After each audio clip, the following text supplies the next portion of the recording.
नागरिक संवर्धना समिति पक्षर प्राक्तन बीईओ को संवर्धना। भोगराईर संस्कृति को आज संवर्धित करा जायछि कारण व्यक्ति नुहे व्यक्तिर महत्वाकांक्षी कार्यदक्षता को संवर्धित करा जाय बोली गुरुवार नागरिक संवर्धना समिति भोगराई पक्षर पंचायत समिति सभागृह आयोजित प्राक्तन गोष्ठी शिक्षाधिकारी कमलोचन विश्वाल संवर्धना और अभिनंदनिका ग्रंथर उन्मोचन उत्सव में जोगदे मंचासीन अतिथि माने सेमानंक मत व्यक्त करछन्ति।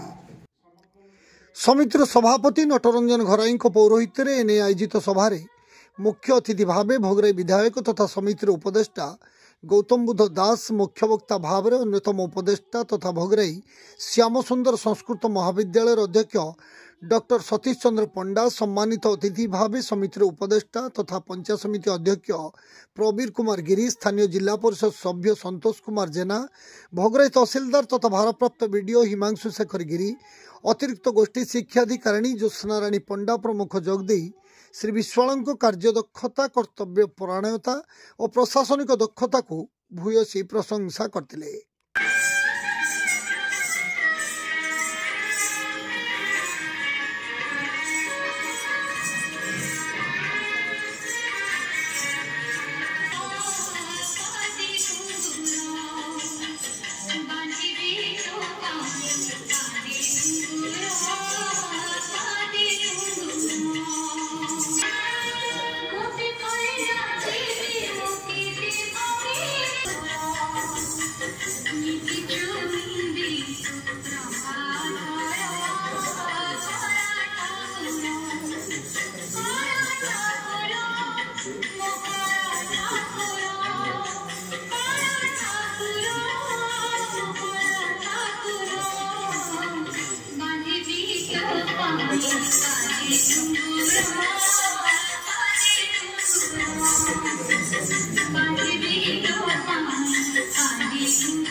यही अवसर समिति पक्षर श्री विश्वाल को पुष्पगुच्छ मानपत्र उत्तरीय सहित विभिन्न उपढौकन दे संवर्धित करा सहित तांको सेवानिवृत्ति श्रुति आलेख्य तथा अवसर अभिनंदनिका ग्रंथ मुग्ध आत्मीयतार प्रतिच्छवि अतिथि द्वारा उन्मोचित होइतिला।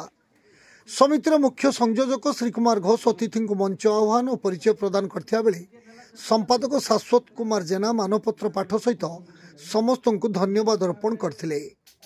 समितिर समस्त कार्यकर्ता और सदस्य माने उपस्थित रही कार्यक्रम को परिचालना करथिले।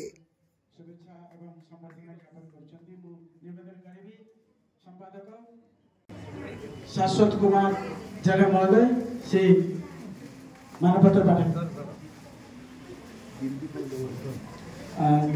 बिंदु प्रभा कुनी झियो सी गोटे सार को संबोधित करेंगे।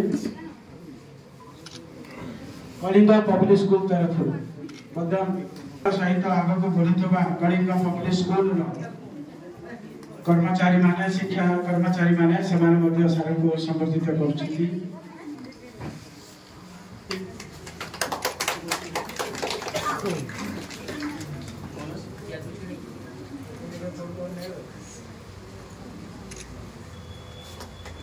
निवेदन करी 1964 महाशय शिक्षा शिक्षक और शिक्षा वेतन बात नम्र और अकार्पण्य व्यवहार आमको मंत्रमुग्ध करी आपण एकाधारे आदर्श शिक्षक शिक्षा प्रशासक समाज संस्कारक।